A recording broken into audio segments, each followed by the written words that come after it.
notes. So it's a pleasure to host this discussion. We've been planning it for quite some time. This is an area that I've been passionate about for at least 13 or I guess closer to 15 years now. And I'm really, really happy to be able to host a conversation with some great panelists. So first off, I just want to say a few opening remarks, and then I'm going to turn it over to Minister Anand to make some opening remarks as well. First, I would really like to just say that, this has been planned for many months. The Social Innovation Caucus has met semi-regularly, so every couple of weeks, roughly. And we've recently submitted a document and letter asking for our government to continue moving forward on the social innovation and social finance strategy for Canada. We got quite a bit of support. Also happy that we got quite a bit of support from senators. So I want to say thank you to Senator Ratna Amidvar and Senator Francis Lincoln for supporting that. There were many others that supported as well that are here as well, but those two in particular really helped to organize. So I appreciate that very much. Also, I just wanted to highlight that one of the 12 interlocking or mutually reinforcing recommendations that was made by Canada's Social Innovation and Social Finance Co-Creation Steering Group was recommendation 8, which says, and I'm quoting from the report, incorporate social procurement guidelines, tools, and training opportunities into the government's focus on a cohesive, sustainable procurement plan. That recommendation is something that is highly inspiring for me and is really the reason for this discussion today. So what are we really talking about in this conversation? For those of you that are not familiar, and I'm sure many of you are, but I always like to just assume that people don't necessarily know some of these technical terms. Bisocial Canada, and we have David LePage here today who will speak more about his experience in the organization that he runs, defines social procurement as social procurement is leveraging a social value from your existing procurement. Social procurement adds a social value consideration to your current evaluation of price, quality, and environment of the goods and services you purchase. So that's their definition. There are others, of course. I also wanted to quote the UK government's definition of sustainable procurement, which is a process whereby organizations meet their needs for goods, services, works, and utilities in a way that achieves value for money on a whole life basis in terms of generating benefits, not only to the organization, but also to society and the economy, whilst minimizing damage to the environment. So that's a definition I think it's worth highlighting. Okay, a couple of other quick remarks just in the way of opening up this discussion. I want to tell a quick story. So my introduction to social procurement was working in my local community where I grew up in Brampton, in Peel. And I helped develop a social enterprise about 14 years ago now, 2007, for chronically homeless individuals and federal offenders who were living in a halfway house or supportive housing facility. And we developed an enterprise that was doing cleaning and move outs. So moving and cleaning services. And we were able to negotiate a contract with Peel Living, which is the social housing provider in Peel region. And so the business went from a very small micro enterprise to one that was able to offer approximately about 30 employment opportunities to individuals who were chronically homeless or who were coming out of federal penitentiaries and starting to reintegrate back into society as law-abiding citizens. So you can just think about how this procurement opportunity created huge value in the community. It helped to destigmatize federal offenders. It helped to increase community safety. It provided employment experience and job opportunities and income earning opportunities to people who otherwise might not have been included in the labor market. And the profits that were generated by this enterprise were redistributed to help charitable programming that advanced the mission of that nonprofit organization that was running that social enterprise. To me, this was the moment where I realized the potential value and impact of social and, I would say, sustainable procurement. So I just thought I'd illustrate that because that 14 years ago really had the light bulb go on for me. And here we are, many years later. And I think this discussion today really, if we could think about the $10 billion or more that the federal government spends and what the impact potential that has for creating all kinds of benefits across our communities to achieve all kinds of outcomes, I think it's an immense potential. So I won't say much more other than I'd like to just quickly say why social and sustainable. I think people automatically, when they hear sustainable procurement, they tend to think about environmental impact. And we really want to call out, or I really want to call out, the social impact as well. So I thought it was important to say social and sustainable. Technically, sustainable includes social impact and social value, but I thought it was important to separate it out for the moment, just for the purpose of emphasizing it and not losing sight of it. I think there are many ways that panelists will probably highlight as to why this conversation is even more relevant in the post-pandemic or the COVID economic recovery context. Even though we're not quite there yet, we're all anticipating that. And there are many examples, I think, of achieving greater supply chain resilience, certainly addressing systemic racism and moving to a low carbon economy. But I think there are many other social impacts we can consider. So I'll leave it at that. I just want to make sure that I introduce our honorable guest, Minister Anita Anand, who I'm very pleased to have with us.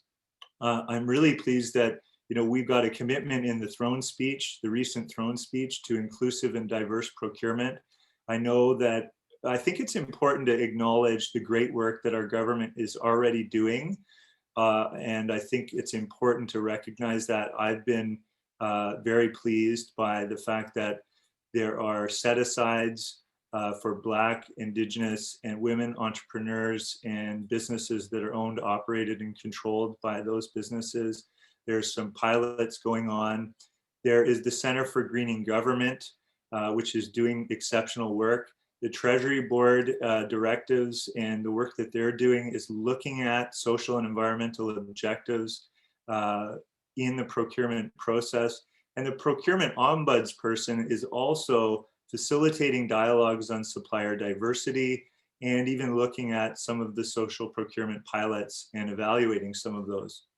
So I think it's important to recognize that we are moving forward, but I know Minister Anand is passionate about moving forward, and she's often said to me, and we've had discussions about how we can do more, of course. I'm very happy to introduce Minister Anand. I have exceptional respect and admiration for her work at one of the most challenging times, I think, in Canadian history. She is leading the procurement work that has done, so much for our country in fighting this pandemic. I want to acknowledge that great work and effort and the leadership and commitment that she has shown all the way through, the incredible hard work of her team, and just want to express my complete gratitude and I'm really awe-inspired by you, Minister, every day that I get to work with you, and I'm not just saying that. So I really thank you for being here. I want to hand it over to you to make some opening remarks, and on to you, Minister Anand. Thanks very much. Oui, merci beaucoup, Ryan. C'est un plaisir d'être avec vous aujourd'hui et tout le monde aussi. Et c'est un honneur pour moi aussi de travailler avec vous. Donc, merci beaucoup. And I also wanted to acknowledge that I'm meeting you from the territory of many First Nations here in Oakville. This is the land of the Mississaugas of the Credit, the Anishinaabe, the Chippewa, the Haudenosaunee, and the Wendat peoples. And one of the most amazing things I find about this virtual table that we're working around during COVID is that we get to hear the land acknowledgements from across the country. And it's especially an honor to mention this today before I start. And I wanted to start by saying a little bit more in English, but what I started with in French. In Ryan, we have a person passionate about social procurement. And the very first time I met Ryan, back in 2019, he was talking to me about this. So it's no surprise to me that he has put this conference together, that he's formed a group of caucus. He's really, really engaged in how we as a government can do more in this area. And I feel honored to be able to share what our department and our government has been working on in the area of social procurement. And yes, we have more work to do for sure. And especially on International Women's Day, we need to reiterate this point in terms of opening up supply chains to women run and led businesses, for example. But what I thought I would do today is to take you through some of the things that we are working on as a government to diversify the federal procurement process and to put some of the facts in context, and hopefully they'll be helpful in the discussion that we have. Let's start by a very basic principle, and that is that I, as minister, am committed to diversifying federal supply chains. I am committed to examining the concept of what diversity in procurement means. Because I think if we were to even have a conversation about that, we would all have differing views about how do we define diversity? How do we make sure it's inclusive? How do we ensure that it's not just PSPC that is in charge and focused on this issue, but government departments across the board? Those are all very pertinent questions for us to be posing. In addition, though, I thought I would just take a step back and talk about federal procurement in terms of the numbers. So, the government of Canada spends roughly $23 billion through federal procurement. And it is important to note that while PSPC is the government's central procurement and contracting authority, the department itself only accounts for 20% of all of the government procurements by volume, but 80% of the government's procurement by spend or value. So, in other words, if we at PSPC are only in charge of 20% of the procurements by volume, that means 80% obviously is handled by other government departments. That means other government departments are engaged in the contracting process.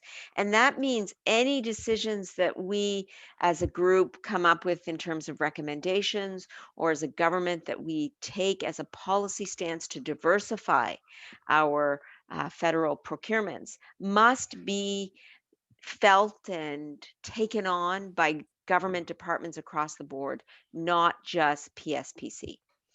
Having said that, what we have to remember is that PSPC, because we are the government's contracting authority, is uniquely positioned to play a leadership role to ensure that no one is left behind. And we need to help small and medium sized businesses and a number of diverse groups become involved in procurement and provide the tools for them to be able to do that. And so, focusing on small and medium enterprises is a focus for us at procurement, as it is across our government. We think that this is one area where diversifying procurement would be most effectively accomplished. Through our office and small and medium enterprises at PSPC, We are delivering training. We are providing assistance to small businesses that are owned and led by underrepresented groups across the country. We at OSME, that's the acronym, partner with associations representing businesses that are owned and led by women, Indigenous people, LGBTQ plus communities, racialized communities, socioeconomically diverse groups such as the youth and green oriented groups to deliver information and support services to their membership. So we at OSME have 6 regional offices across the country, and the purpose of OSME is to welcome applications, welcome questions, welcome outreach from diverse groups, and indeed to in turn reach out to these groups to talk about federal procurements, to assist with applications for federal procurements. We talk about barriers and how to reduce barriers with these groups. We talk about and assist with internal procurement engagement, and we also facilitate the sharing of best practices and collaborating on procurement modernization. And it's largely as an outreach with these groups that we launched our pilot project last March, a year ago, on modernizing procurement, on digitizing certain procurements as pilots to see how effective and efficient electronic applications in the procurement area would be, especially for diverse groups. Now, in my remaining time, I just want to briefly touch on what are these diverse groups? What are we doing across the board for the various groups that want to access federal procurement, that have an appetite to do so, but sometimes face barriers. So let's start with Indigenous procurements. Over the last 2 fiscal years, PSPC as a common service provider awarded 844 contracts on average per year, valued at $492 million annually to Indigenous suppliers. We are leading work in collaboration with Indigenous Services Canada and the Treasury Board Secretariat. These were things that Ryan mentioned in his opening. I'm just adding more color here on approaches to meet our mandate commitment, because in our mandate and in my mandate letter as minister, we have a commitment for procurements with Indigenous suppliers to be at least 5% of our total procurements. So we're working with Indigenous organizations on the challenges of what defining the Indigenous organizations are involved with. So, for example, how do you involve Indigenous procurements? How do you define that term? How do you think about whether certification should be required? Who should be responsible for the definition? Who should be responsible for certification? In response to the COVID-19 pandemic in particular, we awarded 28 contracts to 23 self-identified Indigenous businesses, collectively worth over $74 million, including for logistics and air charter services, accommodation, cleaning services, IT professional services, medical and lab supplies, etc. I just want to say that I'm very pleased at procurement that we have been targeting Indigenous businesses in our COVID contracting, but by no means do I think we are there yet. I don't think we've done enough. I want to do more. I've met with Indigenous Caucus about what else we can do, and I'm working with ISC and the Treasury Board in terms of ensuring that across government we are focused on Indigenous procurements and increasing them. In terms of the Black business community, I've held 2 roundtables with this community to date, but have continued to work with our caucus and have recently launched the Black Business Pilot. And the pilot is aimed at selecting bidding opportunities in several regions for various goods and services. We've targeted Black-owned and led businesses, and since January alone, 11 procurements have been posted on the Buy and Sell website. And this is a tangible first step to expanding procurement opportunities for Black entrepreneurs. And then finally, on the area of social procurement policies, we are developing an actual program called the Social Procurement Policy and Program, which we want to use to advance PSPC's commitment to diversity, to accessibility, to inclusion, to equality in gender, and to tackling systemic racism. This policy and program is going to provide the department with the authority to collect disaggregated data. We want data on ethnicity, on gender, and other identity factors regarding suppliers in order that we can monitor progress over time. So these are just snapshots of the things that we are working on at procurement in the area of Indigenous procurement, Black businesses, and the social procurement policy and program. But as I said, we are just getting started. Working with Ryan, hearing your views is going to be extremely important because there's more work to do and more thought that needs to continue to go in to this important leg of our procurements. I'll just conclude by saying that we, of course, are focused on getting vaccines into this country. Every single day, that's my goal. Earlier and earlier and more and more.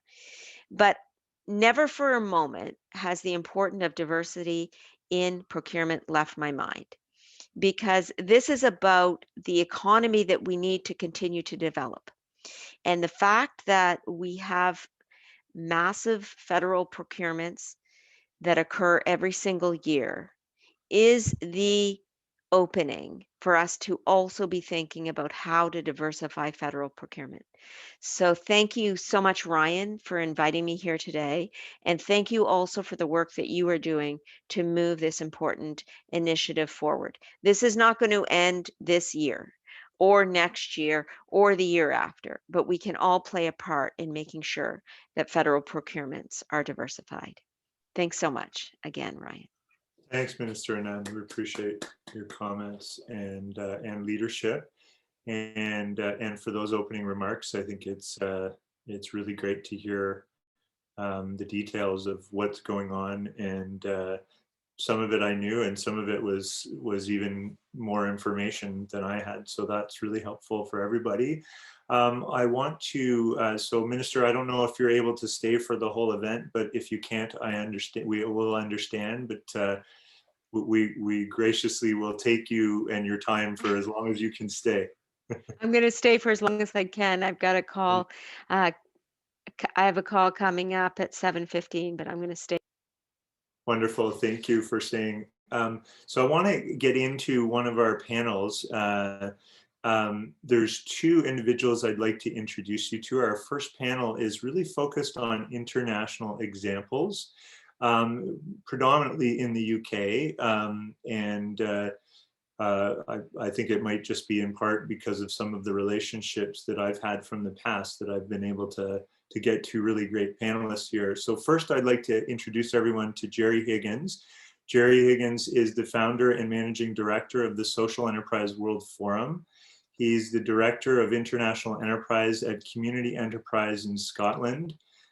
He's dedicated over 30 years of his life to social justice work. He's created many social procurement policies and systems and established an international social procurement community of practice at the Social Enterprise World Forum. I've known Jerry for quite a number of years. I met him at the Social Enterprise World Forum in Milan, I believe it was. And so I've known about his work and his leadership for quite some time. So great to have you, Jerry. I also, just while I'm introducing people, I want to introduce Sandra Hamilton. Sandra Hamilton is a UK-Canadian PhD candidate and researcher at Manchester Institute of Innovation Research.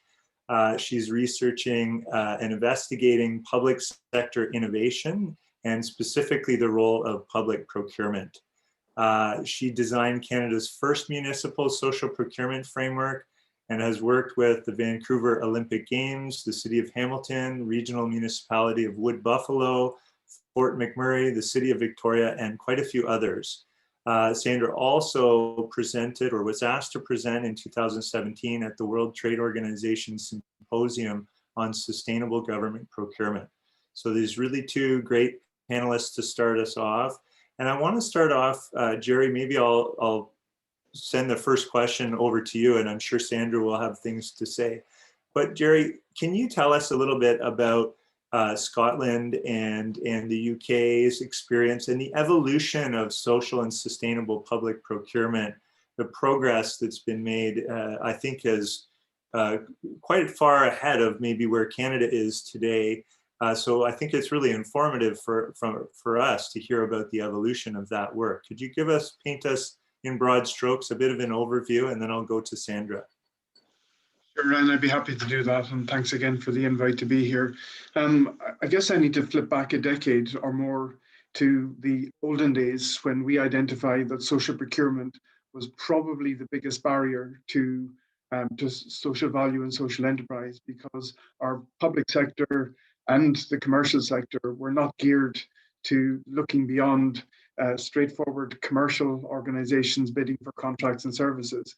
So if you had a legal structure that was charitable or was a community interest company, you surely didn't belong in the social procurement world or in the procurement environment. So we've made significant advances since then.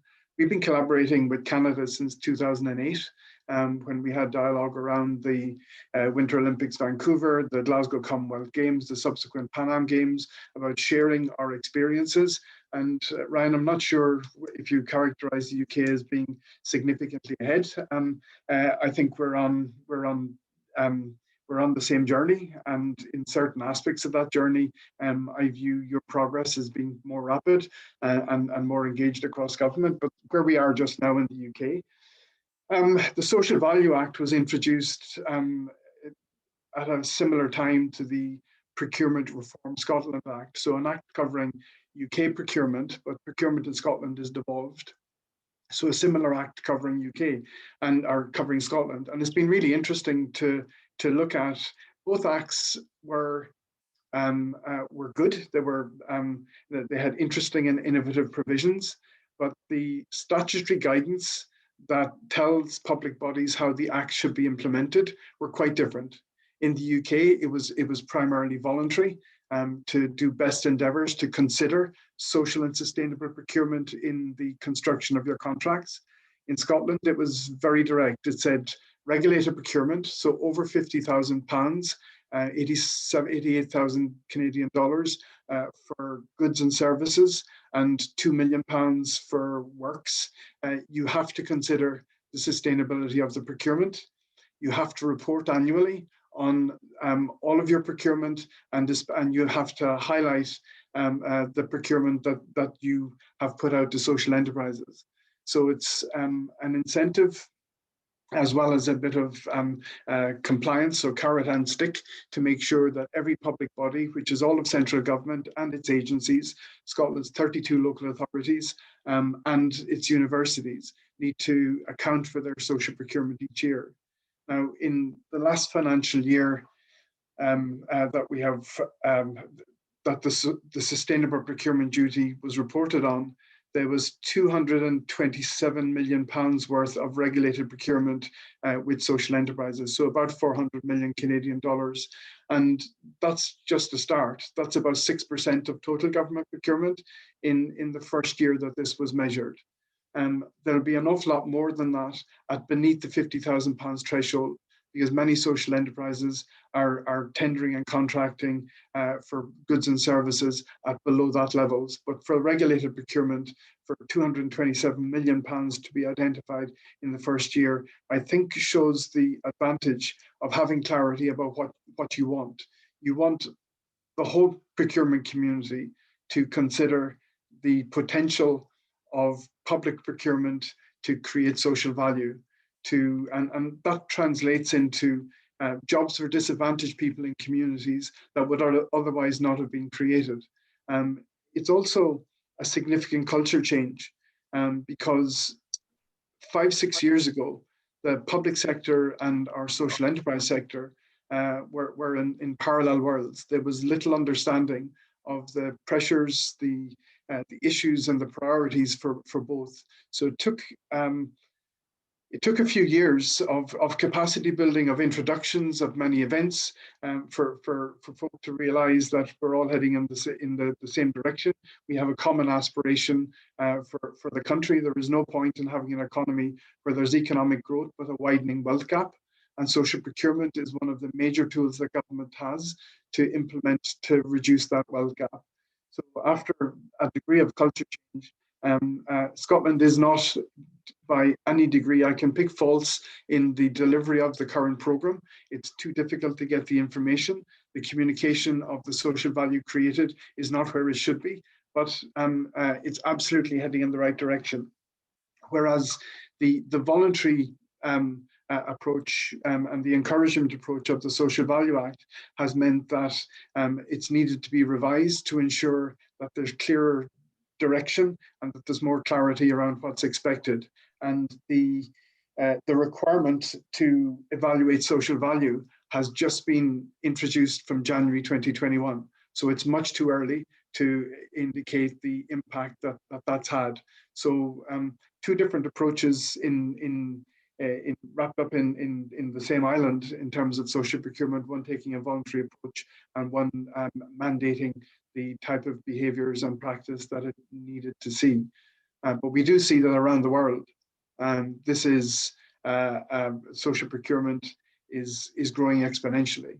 In November, the Malaysian government introduced a new social procurement initiative specifying about $7 million Canadian in a pilot program to assist social enterprises to become certified government suppliers. In Australia, in New Zealand, Netherlands, all of these are introducing social procurement, looking at the impact of the public sector in ensuring that there is social value created through public sector spend, but also the public sector as a catalyst to ensuring that corporate businesses also consider the role of social enterprises in their supply chain. And in some countries already, the corporate spend is ahead of the public sector spend. So this is direction of travel for the next few years. Okay, well, thanks for that overview. And it sounds like there's quite a few different approaches. There's different examples around the world, but I think it sounds like you've contrasted two approaches and two sort of evolutions within Scotland and United Kingdom. Sandra, I know your research in this area has probably demonstrated all kinds of evidence that things are working and areas where things can be improved. Maybe you could comment on, what's happening in the UK that you're excited about and that you're researching, and how you think it might inform Canada's evolution as we move forward. Well, I think it was great to hear a lot of overlap with Jerry, and not surprising, as you know, I'm in Manchester now. The leadership definitely started at the subnational level. There is tremendous knowledge at the city level across the UK. Manchester and the Greater Manchester Combined Authority has been a real leader in this area, and they now have a policy that says 30% evaluation of social and environmental criteria. So I want us just to comment on the global trends that I'm seeing in the G7 countries, because I think the G7 countries have a primary responsibility to look at how we define value in taxpayer-funded contracts, and to absolutely emulate what Jerry just said. The trend is to mandatory, because frankly the voluntary approach has not moved the needle, and so we've been watching as we've gone from city level mandating that this must happen to now the United Kingdom being the first central government to mandate that public spend will be aligned with COVID recovery goals. Those goals specifically are COVID recovery, tackling economic inequality, fighting climate change, promoting equal opportunities for all, and promoting well-being. And that must be done. So as Jerry said, that's just come in at the beginning of 2021. What we're also seeing more broadly is a frustration in global supply chains. And I think you had lots of people here today who are going to talk about social enterprises, and I tend to pick up the area that perhaps won't get spoken about that often. And so today I'm going to pick up the responsible business conduct throughout the entire supply chain. And I think that's where Canada needs to have an honest discussion about, of course, social enterprises and diversifying the supply chain is really important. But if we need to look at legislation, should that legislation be based on who owns the company, or should it be a bigger tent approach, which is the approach that we're seeing in the United Kingdom, which absolutely includes diversifying the supply chain. But really what it's saying is, we do business, we set the standard as the taxpayer funded system, we're the role models, we set the top standard of how we conduct ourselves in responsible procurement, and we reward the most responsible, sustainable companies in a race to the top, as opposed to the price-driven system that we've seen. So absolutely, it's time for legislation, both for procurement legislation, but also for supply chain legislation, as we've seen in France and as we've seen in Germany, where they are looking at their multinational corporations, who obviously have huge power and powerful spend as well, to eradicate human rights abuses, modern slavery abuses from global supply chains, and to hold their domestic M&Es responsible to promote living standards and raise living standards, as opposed to having an exploitation. So I think I'll just introduce the idea of donor economics, which I think people will start to hear about if you haven't heard about it already, and the idea that everything we do needs to be done within planetary boundaries and without letting people fall through the hole of the donut. So I think that's really the big tent approach that I'd like to introduce today. Thank you, Sandra. That's really helpful. And in terms of the legislation, and policy aspect to this, I know in our case, Treasury Board sets directives, and PSPC obviously has a big role to play, but Minister Anand was clear that in fact PSPC really is only responsible for about 20% of the procurement. So how do we ensure, like, what's the tool or mechanism to ensure that we take a whole of government approach? Even in the social innovation, social finance strategy for Canada, the recommendation talks basically references a whole of government approach. Jerry, maybe do you have a comment about that? And I'll go back to Sandra. Can I just answer quickly on the Welsh Government? Because we've talked about Scotland, we've talked about England, and I think the Welsh Government has done this very, very well. And what they've done is, it's not procurement legislation. It's a public sector legislation that says, they're called the Welsh Future Generations Act, and it's not specific to procurement, but it's a mindset change across the whole of government that says we can no longer kick the can down the road to the next generation. We must deal with the problems today. So just put that in. That's great. Jerry, what do you think about that?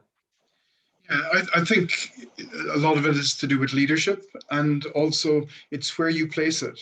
So if your national economic strategy says that it is no longer acceptable to have economic growth and widening inequality, and our tools to reduce inequality are the following, and it includes social procurement, then that cascades down. It's not something that university leaders or local authority leaders can ignore. So it sets that vision from the top, and then it puts in the building blocks to make sure that everybody at the appropriate level, from a procurement officer who is hard pressed, under-resourced, might tend to drift to bundling contracts into ever larger contracts for simplicity, is aware that that's not acceptable. We need to unbundle contracts to get them down to a sensible level. And COVID has also demonstrated that the closer you are to communities, the more effective you're going to be in your response when what you want is resilient and you want businesses that are innovative. So COVID has created a whole new series of relationships between commissioners and social enterprises, because when stuff needed to be turned around and services need to be provisioned quickly and supply chains needed to change, social enterprises were in a very good position close to the needs of communities. And this was around the world, not just in Scotland. We saw some pretty impressive policies and responses and reactions. So I think a lot of it stems from the leadership and just making sure that it's recognized as a journey of, it's not change of process, it's not even change of systems. It starts off with this culture change and it cascades down. Thanks for that. And Senator Ahmed Bart, you have your hand up. Did you have a question for these panelists or just?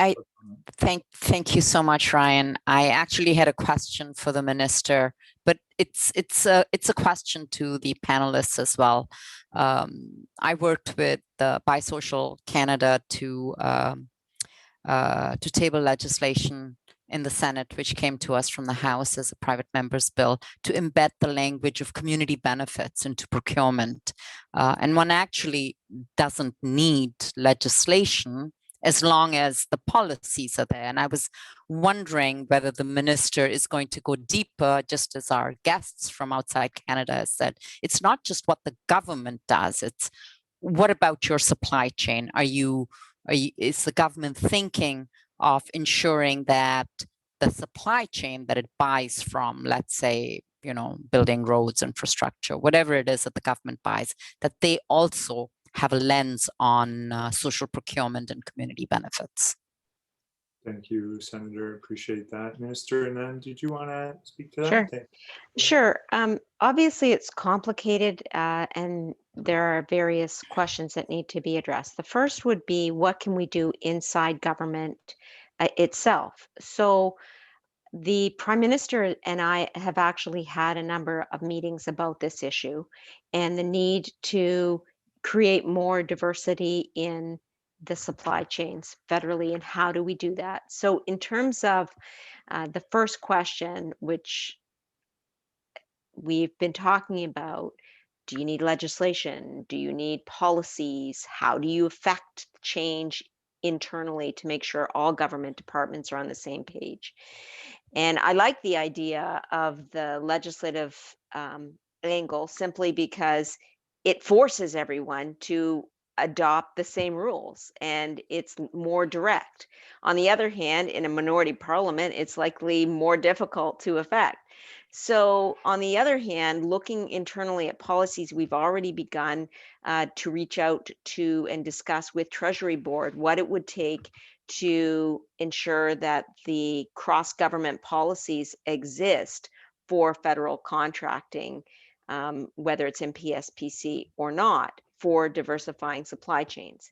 All this to say that we are across government very committed to ensuring that we can create more diversity in supply chains. I said it was complex. Well, why is it complex? Not just on the logistical, or let's just say administrative details of how you affect this change from a regulatory or legal angle, but if you think about what supply chains are from a practical standpoint, you will understand that there are the first level contractors as well as the second and third level contractors that are involved in the federal contracting stream, simply because they are subcontracted by the first level contractor. And so while we will and can create parameters around the first level contractor, it is extremely difficult for us to bind subcontractors going down that stream. So we've already begun to meet with our supplier council and to discuss these types of issues, but it's not going to be simply a matter of the first level contracting in the supply chain. But I would be very interested to know how other jurisdictions have dealt with that particular issue. Thank you, Minister. That's great.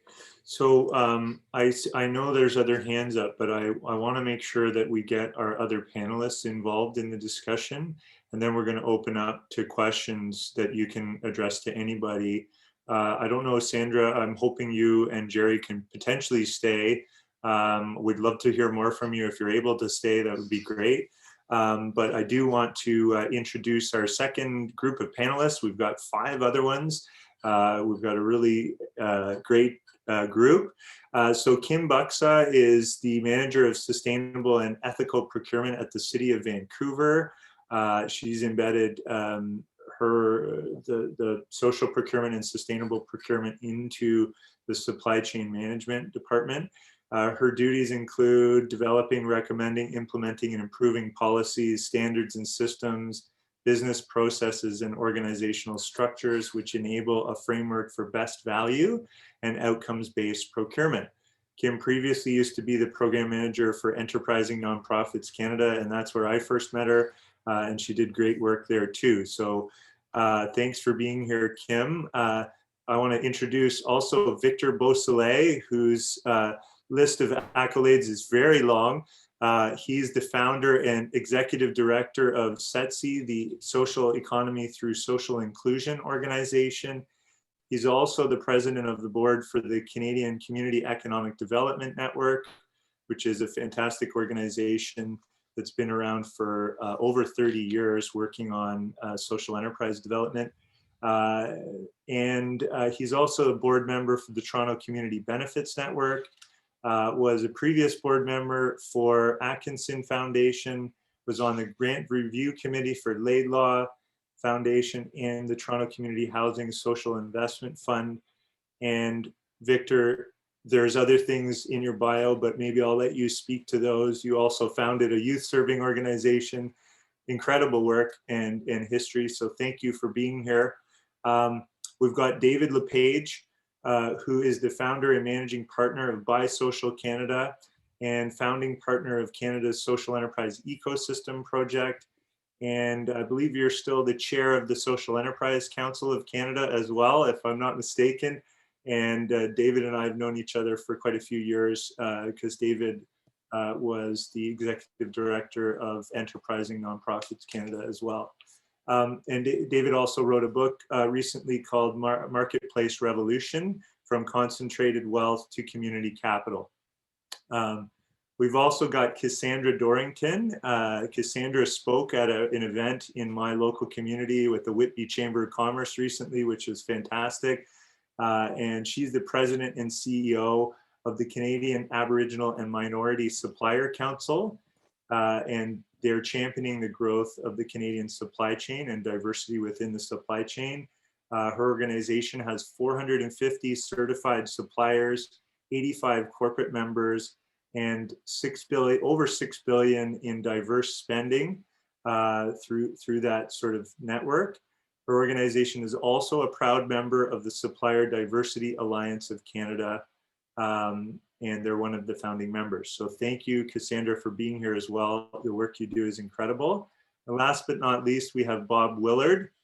Bob Willard is a leading expert on quantifying the business value of sustainability strategies. He's given over 1,300 presentations on this topic.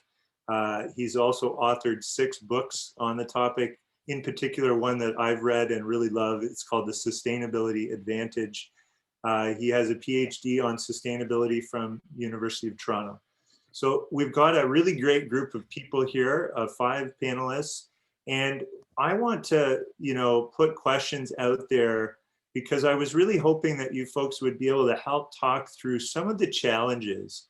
And Kim, maybe I could start with you and just maybe you could tell us about some of the challenges perhaps that the City of Vancouver experienced in implementing a social procurement and sustainable procurement framework, and how you've been overcoming those, because I'm sure you have lots to tell us. Do you want to start us off? Sure, yeah. So yeah, very complimentary, I would say, to what Sandra has talked about and Minister Anand. Having it seep into the business is tricky when we're a centralized procurement, but we don't control the spend or the purchase, very similar to what the minister was saying. And so it is a matter of finding those opportunities as they're coming into us, as well as before. And I think that is one of the key pieces for the large procurements, like you're saying. Those are public procurements that are going to go through us, and our staff typically default to a percentage for social or environmental, which has worked and not worked in the past, missing the opportunities to weight higher, as well as waiting when it's not entirely necessary. And so the way that we're implementing it is getting in front of the business units and the departments to make sure that they're aware of this opportunity. And certainly this is a small silver lining of COVID and the Black Lives Matter movement, is that, of course, many staff members are wondering what are we doing, what more could we be doing, only to find out that we do have this opportunity to elevate equity-seeking populations, Indigenous organizations, and people through the procurement process. And like you're saying, not to change like Jerry said, not to change the process, but to actually use the process to implement that systemic change. And then see the outcomes. And we're using a lot of what we started with was looking at what we're already doing to minimize those arguments that social enterprises and social diverse businesses cannot compete, that they can't do the work, that they don't have the right workforce, that sort of thing. We dove into who we were currently doing business with and found out that there are a significant amount of social diverse businesses in our supply chain currently. And now the goal, of course, is to get them to do more. Like was being said, it's not enough for them to just be owned or controlled by an equity-seeking population. We expect them to perform better within their equity and workforce diversity, as well as on their environmental front. And it's really about having the ongoing conversations and reaching out to as many people as possible, which is always ongoing. Thank you for that, Kim. That's helpful. It sounds like a large cultural shift, I think, to perhaps how procurement has been done in the past. And that's sort of a theme I'm picking up on. I know one other challenge that I've heard quite often is around targeting and scoping procurements. And I wonder perhaps if Cassandra, if you would like to comment on, I know there's challenges with disaggregated data, but even just identifying the different diverse suppliers that are out there. Can you tell us a little bit about what your organization is doing on that front and maybe what advice you have for us? Thank you very much, Ryan. And first of all, I'm delighted that this is a topic of conversation, because all of us here, we're passionate about what this means and how to move this forward. In particular, there's the underrepresented groups that are not at the table is really what we're talking about. So what I like is what's gone on is that while supplier diversity, which is this whole proactive measure to get underrepresented at the table, while supplier diversity has been around for a long time, it got the nod when social procurement came to Canada. So once social procurement, someone said, "Is that what you fellows do over there?" So all of a sudden they got more attention focused on that. And so we got more eyes to say, no, that's not what it is, but this is what needs to be done. Similarly, with the social change movement that's just gone on, again, eyes are now coming to the table. So we have the opportunity now to be able to look and say that while the whole social procurement is a bigger umbrella, and that's what we try to make sure. So social enterprises has a role to be able to identify value and bring that to the table. Supplier diversity, which is, again, we're targeting those groups underrepresented. So that would be visible minorities, that would be Indigenous people, that would be LGBT+, that would be women, that would be my veterans and persons with disability. These groups are not at the procurement table. And so therefore we need to say, how do we get them to the table? Now, what we want to be able to see is corporate Canada has identified supplier diversity, has been moving in that direction. We see some, and when I talk about sort of we see the dollar spent, that's because corporate Canada, and it came out of the US, has identified how do we make this happen?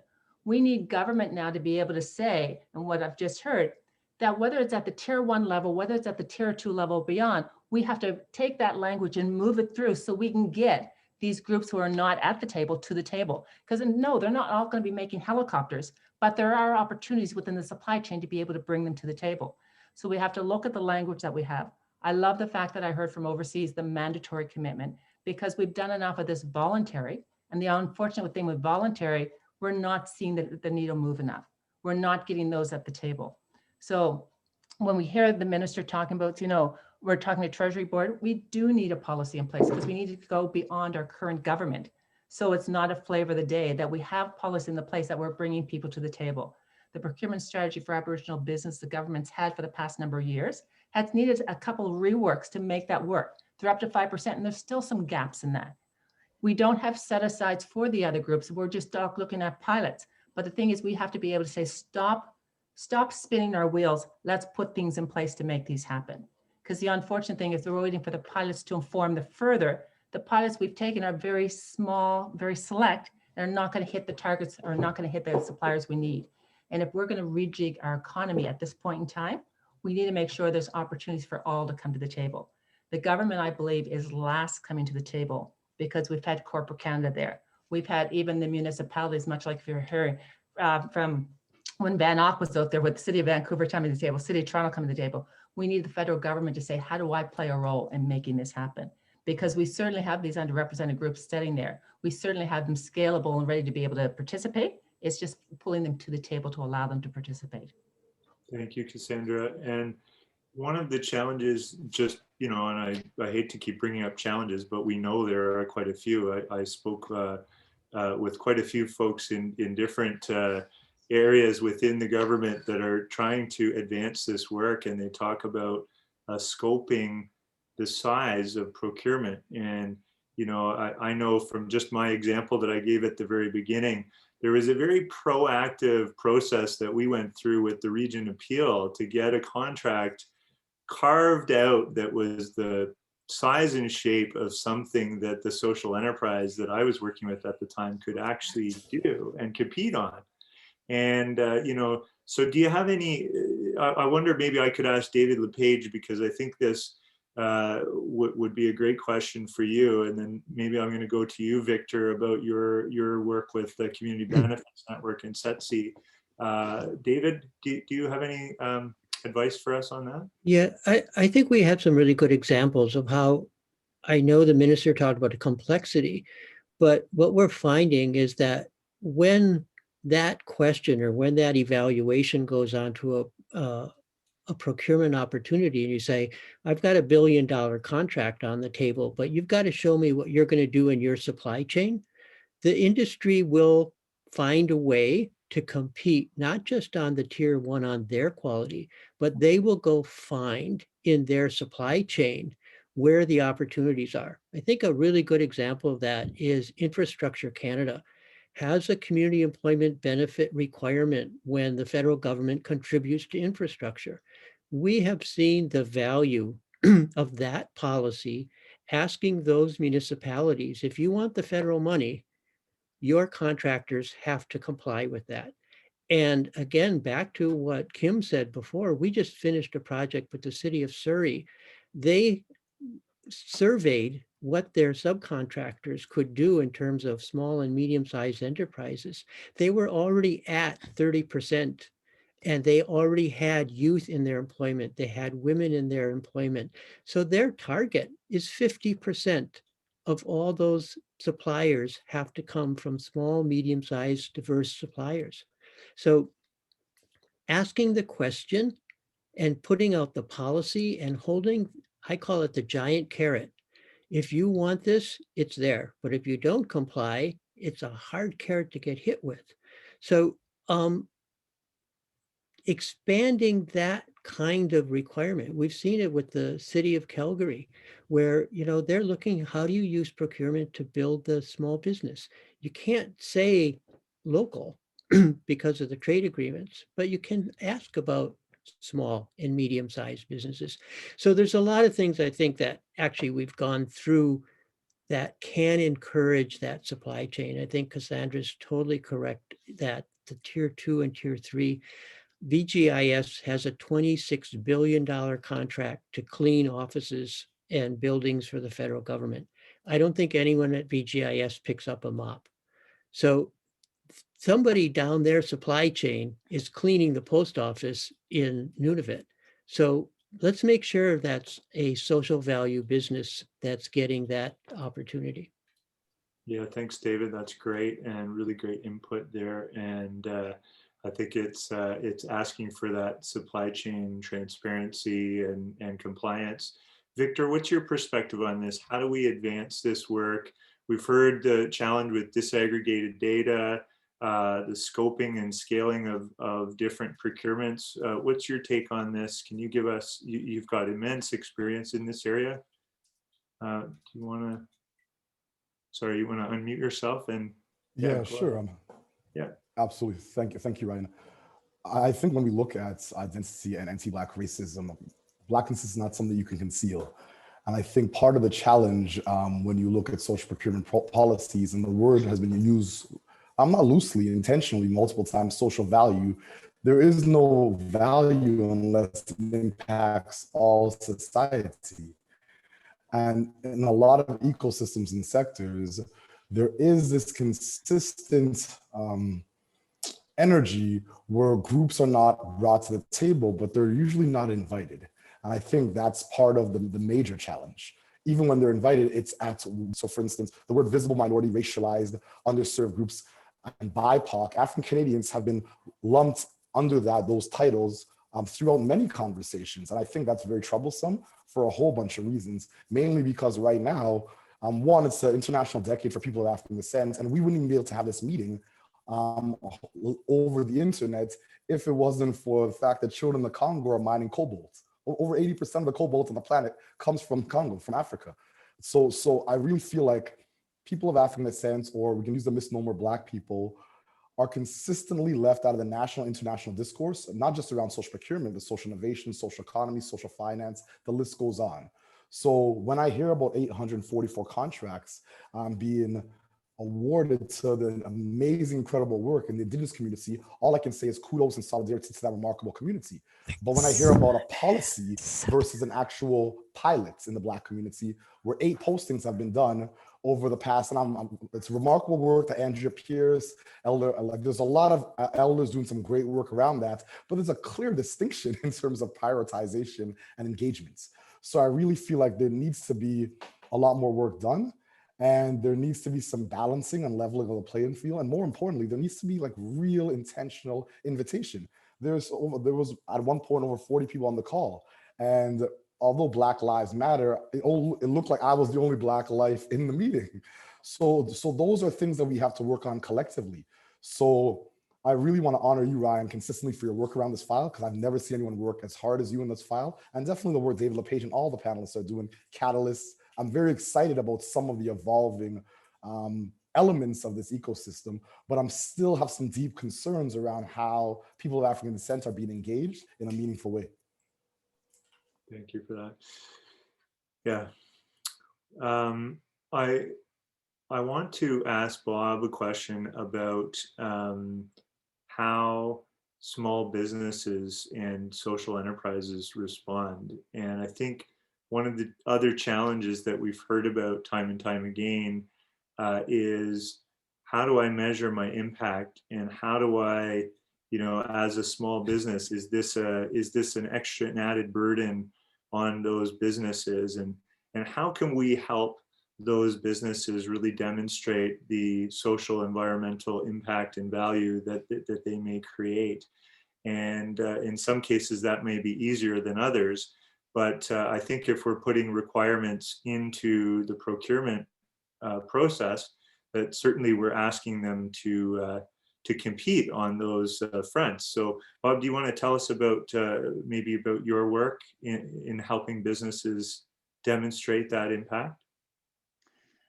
Sure. And again, thank you for the opportunity and the opportunity to connect with such an amazing group of people. This is great.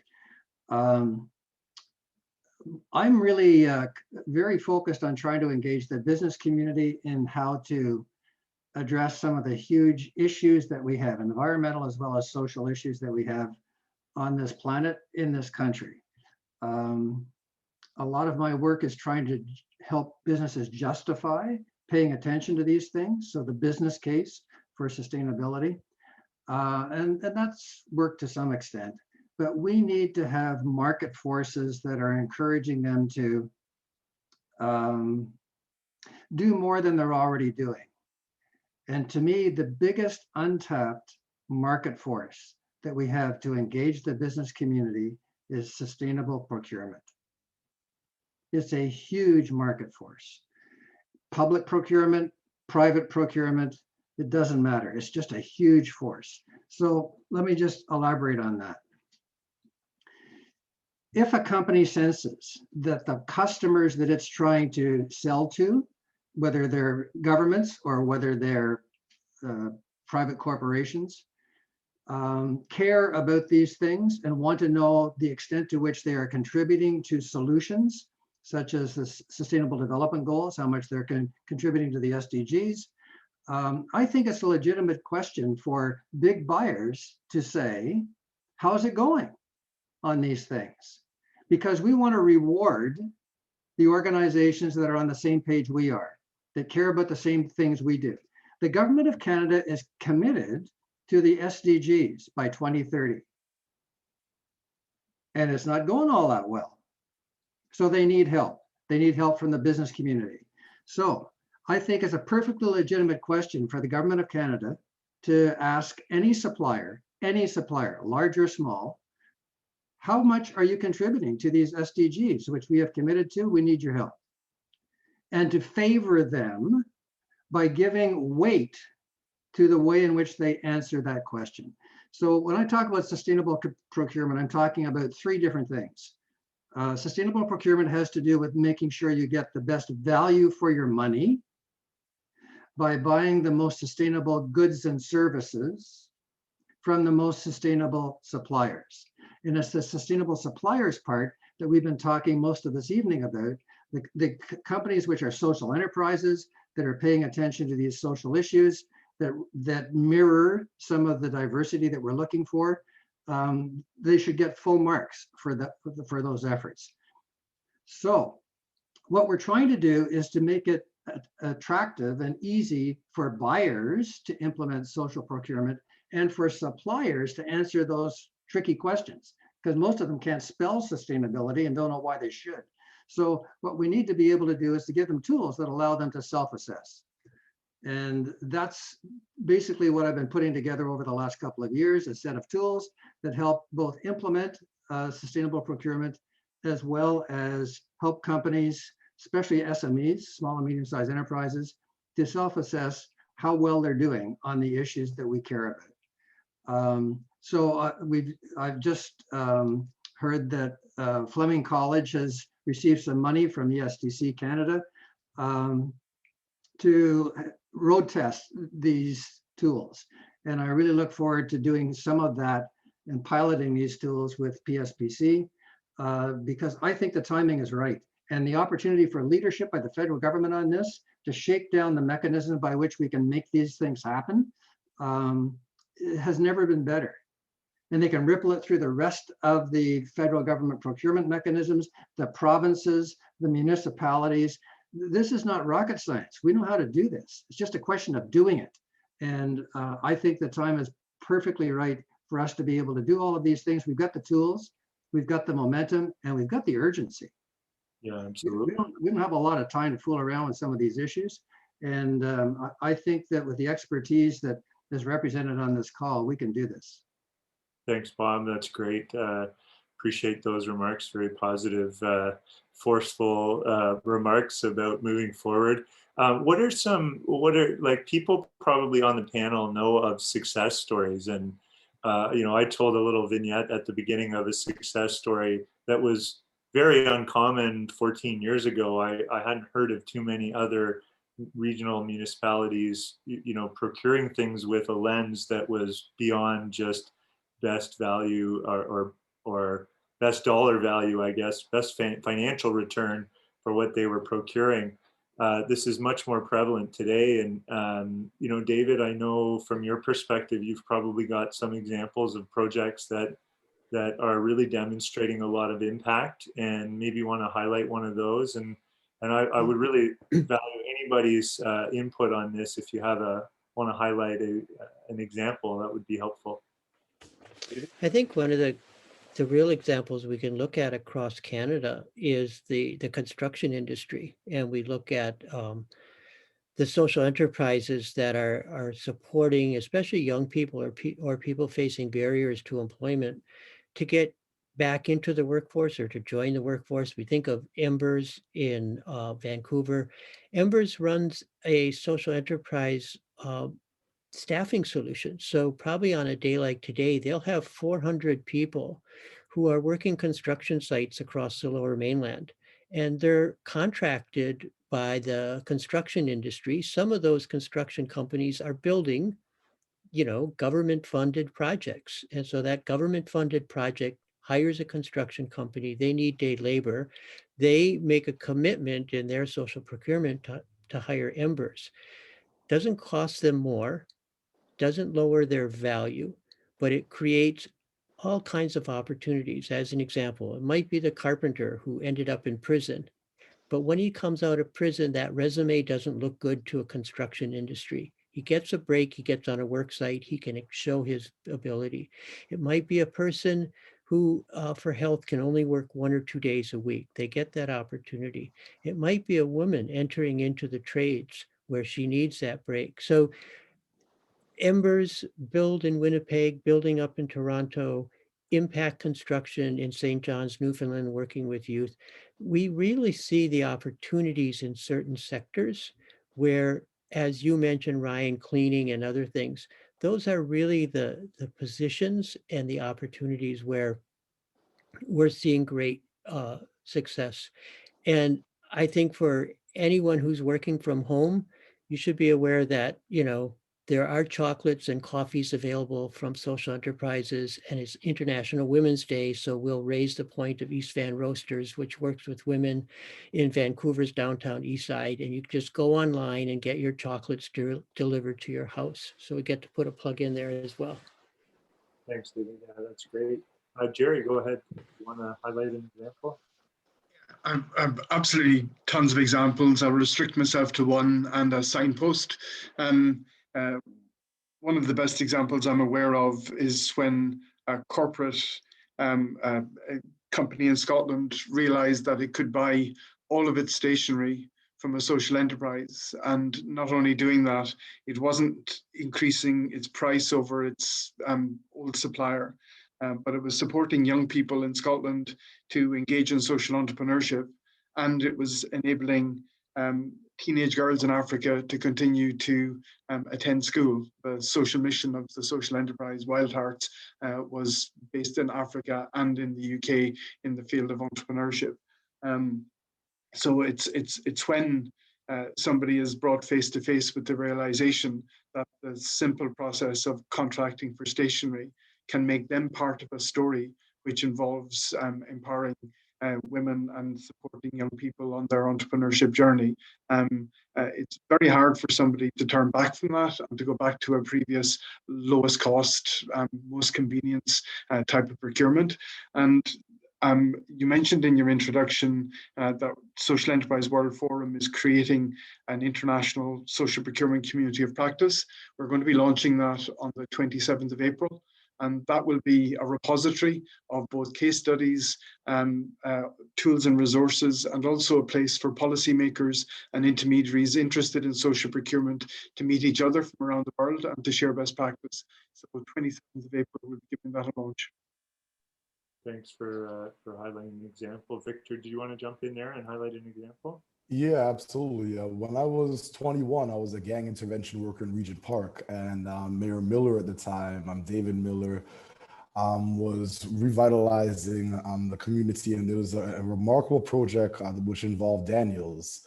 And Daniels was able to hire locally, and I was involved in the process of basically outreaching to young people. So once again, it kind of leverages David's example of the trades being an incredible sector that kind of highlights the opportunity in terms of social innovation and social entrepreneurship. But I remember the young people that we worked with, and many of them actually formed organizations themselves. There's an organization based in Jane and Finch right now that's been operated by Samuel Abuache for a few years now. And there's a few others, but the ceiling of that was these young people getting jobs through the Daniels opportunity with the revitalization project. So definitely, I'll get some of that information to you, Jerry, for your repository. And great work. That's a good one. Yeah, I actually heard of that one before, and that's great. So thank you for that. Sandra, I want to ask you another question. I know I'm mixing panels now, but I figure it's that time where one other concern that often comes up, and Cassandra, I'd be interested to know if you have input on this as well. The one that I often hear people say is, what about trade relationships and trade agreements? And can we really do this kind of stuff, or do those interprovincial and international trade agreements really limit us from advancing in terms of social procurement? I know, Sandra, you've told me a few times that no, there's nothing really limiting us from doing this, but I'd love for you to tell us a little bit more about that.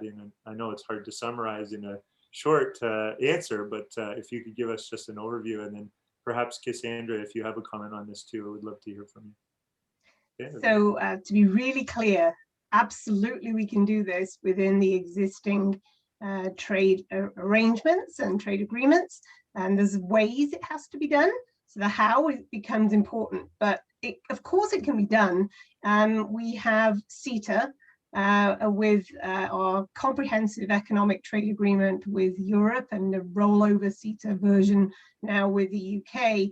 And if the UK can make this mandatory, and Scotland can make this mandatory, and we can do it across Europe, of course Canada can do this. I think the WTO government procurement agreement, which really sets the international rules, could be definitely much more enabling around social. Currently it has green language and says that you can consider green.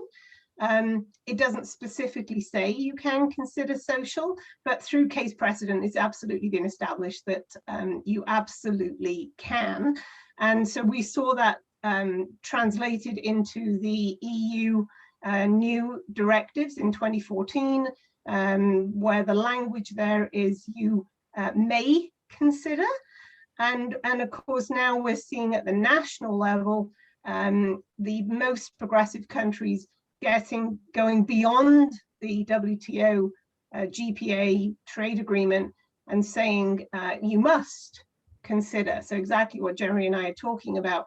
So I think originally the WTO GPA was supposed to be a gold standard for fair, open, transparent public procurement, non-corrupt, non-discriminatory.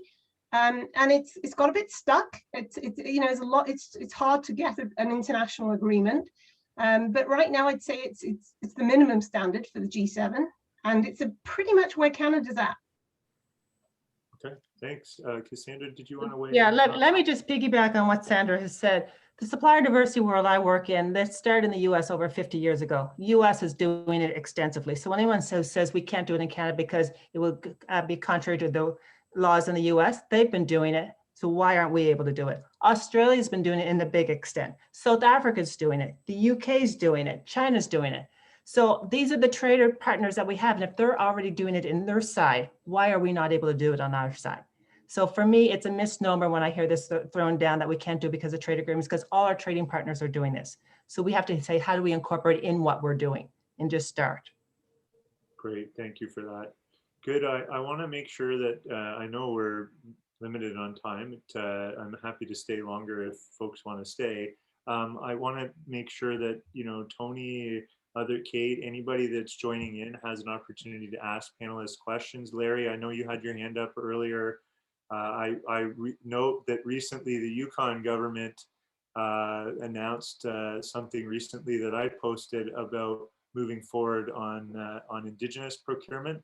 But look, I don't want to put anyone on the spot. Does anybody have any questions for the panelists?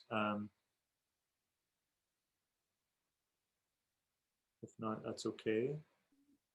Where do we take all of this would be my last question in terms of trying to move us towards, like, what really, if we were to try to summarize, how do we continue to move forward? What's the great ambition that we need to have? And then, what's maybe the next step? Like, a good friend of mine, Wayne Roberts, passed away recently from leukemia. He used to talk about adjacent possibility or contiguous possibility, which is his way of kind of an academic way of saying the very next step. What's the very next step we need to take, and what's the big ambition we need to have? Jerry, maybe, I don't know, do you want to start us off with a comment? I think I'm hoping that enough countries around the world start practicing social procurement and sharing their experience to create an unstoppable momentum. Can you imagine if public procurement and commercial procurement utilized every possible opportunity, or at least a significant amount of the opportunity available, and the social value that that would create, and the innovation and the added value flowing from that? So I think, you know, Canada is admired around the world for its efforts in tackling this issue and in supporting social enterprises and the work that they're doing in communities. And I would really just encourage you to continue this momentum with your federal government across the provinces, and to share good practice with colleagues around the world, so that we can create this momentum together and have a big vision for realizing the cumulative power of social procurement. Because, to be quite honest, foundation funding and CSR is not going to do it. It's only touching the edges. The real power is in the power of social procurement. Thanks, Jerry. That's great. Victor, what about you? What do you think what's the big ambition, and what's the next step? Stronger policies. We need to enhance the number as it relates to Indigenous folks that are being engaged, because that number is still low at 5%. We need to engage all the underserved, marginalized communities that we've discussed. And I think definitely a pan-Canadian social procurement database. That work has been led by folks at Social, Catalyst, and others, but it's clear that there needs to be some form of model to fully engage everyone in the ecosystem, and that also gives us an opportunity to really identify and interrogate and examine those that are being left out. So we want to ensure no one's left behind, and those are kind of the two things that I think really need to happen. Yeah, I mean, I really take to heart your point about meaningful engagement, and you know, I think when you said what you said earlier, I almost felt like I was in a moment where I didn't know what to say. You know, like I don't know what the answer is to ensure that really meaningful engagement. I know in my work, I'm making every effort to do that, and yet it still doesn't seem like it's enough. And I want to acknowledge that. And I wish, you know, for us all that we could both be able to engage meaningfully and really address the gaps that we see. And I think you constantly remind us of that in our conversations, and I really appreciate that. So well, you grew up in Brampton, so you're way ahead of a lot of folks, and more importantly, I see how you actually intentionally try your best to engage African Canadians, and you've engaged me very effectively many times, many of my colleagues, Ryan, and the list goes on. I don't think the burden falls on your shoulders, it falls on the entire ecosystem, but thank you. Thanks, Victor. Yeah, thanks, I appreciate that. Sandra, Kim, anybody else want to weigh? I really want to hear from all of you, because David, go ahead. I saw your hand.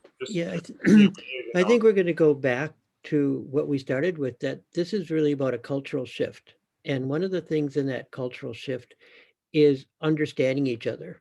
And the federal government has an amazing ability to convene multi-stakeholder tables and to take this conversation beyond those who are just, quote, the believers and the movers, but to create that table. And we have found when we bring on the local level what we call social procurement roundtables, we bring suppliers and purchasers, government, private sector, everyone together, not with you have to make a deal, but you have to start to listen to what the other person is trying to do.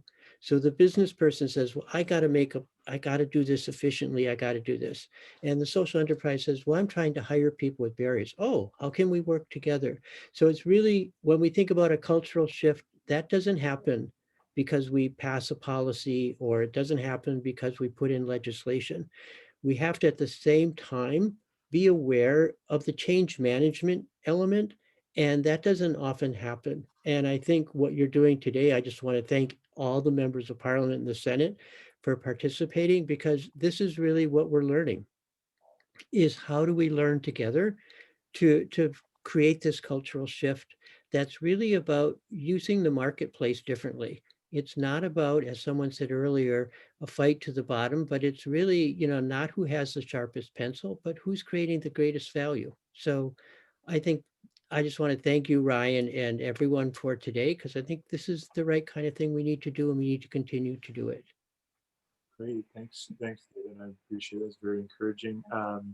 And Tony Dean, Senator Dean, I see you put your hand up, and I kind of thought you might be wanting to make a comment earlier, and I mentioned you, but please go ahead. You may have some aspirational things to say about this. Go ahead. Well, I think I've heard all the aspiration this evening from others, but look, I first want to say what a rich and fulfilling experience this has been. I've heard some of these names floating around before, and to see the people and hear them tonight and learn from them is terrific. I'm going to say a couple of things. One is that, and you and I have had this conversation before, I've noticed that one of the remarkable sustaining things about the work that you're all doing is that it tends to, certainly in Canada, and I think this is true in the UK as well, it tends to cross political boundaries in terms of changes in government. And that's certainly been true here. It's sort of slowed down a bit under the last government, but sustained, and this government has been building on it. The other thing I want to say, and this is just, you guys are in the business of sort of pushing a lot, and I want to give you a bit of hopefulness and good news on the pull side of this. A group of us in the Senate have been meeting over the last 4 or 5 months with business leaders, academics, economists, entrepreneurs, asking questions about how we grow our way out of the larger economic doldrums that we find ourselves as a result of COVID. And in addition to the things that you would expect to hear about, we need to give everybody access to high-speed broadband and maximize digitization and all that kind of stuff. One of the things that uniformly has been stated by large and small businesses, by academics, by everybody that we've talked to, have talked about the population challenge that we have in Canada and the skills challenge that we have in Canada. And the language that I've been hearing, and the inequality issues that we have to deal with. And so labor market skills, bringing people into the workforce, has emerged as something that, obviously in a doubly efficient way and virtuous way, starts to resolve a massive labor force challenge that we have, but also has the potential at the same time to tackle inequality. And I shouldn't be surprised by this, but every single person that we've talked to has focused on this, and hand in hand with the advantages that we have in this country and other countries in terms of our diverse populations. So there is a recognized need to grow skills and to attract people into the labor market, the formal and informal labor market. So there's a very significant demand for this, I think I would say, on the part of businesses and people looking for skills. And I think that given the work that you are doing, that should be a very, very positive signal, because I think that there is, if we can line this up, and many of you have been talking artfully about your relationships with government and what governments need to do. I think that this has terrific challenge. You are, the people on this call and your colleagues are positioned remarkably well to respond to that demand. And I just thought it was important that you hear that. But most of all, I'm so impressed by all the work that you do. This has been a tough slog, and you are making enormous progress. You have the attention of governments at all levels, certainly in Canada, and it sounds that like this is the case in the UK as well. And if there's anything I and my colleagues can do to help nudge this along, Ryan, you know that we'll do that. But thanks very much for including us tonight. Well, it's a pleasure to have you as always, and thank you. So thank you so much for your remarks. I see Senator Ahmedvar. I know you turned on your camera. I'm not going to unless you wanted to speak. I just wondered, would anybody else like to share a final couple thoughts before we sort of wrap up? If I can just say a couple things, Ryan. First of all, thank you very much for this, and all my colleagues around the country and beyond. I mean, we're all passionate about what has to be done, but we need a multifaceted approach to what has to happen here. I mean, we've certainly been battling sort of from all avenues. Do we need a policy? We certainly need a policy, but we need some immediate things done as well. And we need some dismantling of other pieces of the system to allow everyone to get to the table. Because one of the things we have to, when we talk about we value diversity, we have to recognize we have to meet people where they are. Not everyone's in the same spot. We tend to put policies in place as if everyone's standing at this line, and they're not. And so therefore, as Victor said, I applaud the 5% for Indigenous, but is that enough? No. I mean, and then we look at sort of what's the funding when we look at the other diverse groups. We need to recognize where they are. And as the Senator just said, there might be skilling required in some areas, but we need to recognize where they are to drive that forward. If we keep using the same size to fit all, we will still be at the same place where we're all frustrated as to how we move forward. One of the things I'm hopefully, I'm looking towards that there might be some promise with the social change that we've gone through, that I see my corporate partners are putting $100 million and things like that at the table. But beyond just pledging, we actually need to see action to actually see something happen. Because other than that, we continue to churn our wheels and not to see anything. And we get very discouraged people. And as a result, they're dropping not only just out of the business, they're dropping out of the workforce. And as a country, we cannot go forward with when we lose those valuable pieces of our population stepping away. So I just come back to it's multifaceted. We need a number of voices at the table. We need to meet people where they are if we're going to move forward. Thank you for those comments, and it's a good reminder to keep grounded in what actions can we take. And it sounds like we need that action. It's interesting, I don't know, for me, what keeps coming up over and over and over again is this sort of passivity that's I think been part of procurement for a long time, especially at the federal government level, that the federal, and I've only been in politics for a short time, but certainly know procurement from the other side as a business owner and an entrepreneur myself for many years. It's the government put out requirements, and all the vendors come and compete for that, and it seems very you post and you kind of wait.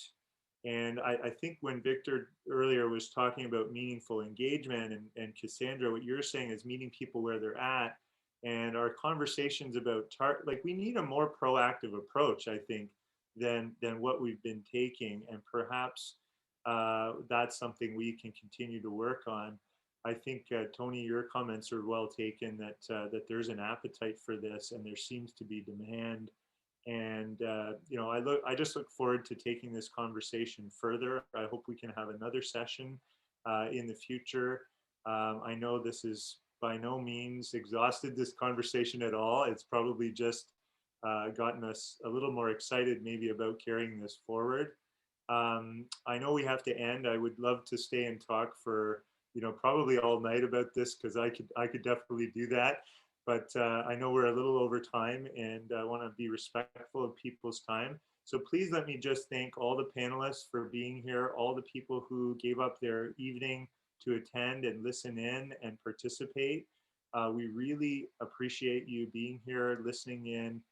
We will distribute, we've recorded this, so we will distribute the video and promote the conversation we've had, and continue to try and raise awareness. I will certainly be bringing this back to the Social Innovation Caucus for any members that weren't here today. They will be getting a fulsome update, and we'll see how we can continue moving this work forward with all of you. So thank you so much again, and it's been a real pleasure for me to be able to host this conversation on International Women's Day. So thanks, everybody. Thanks, Ryan.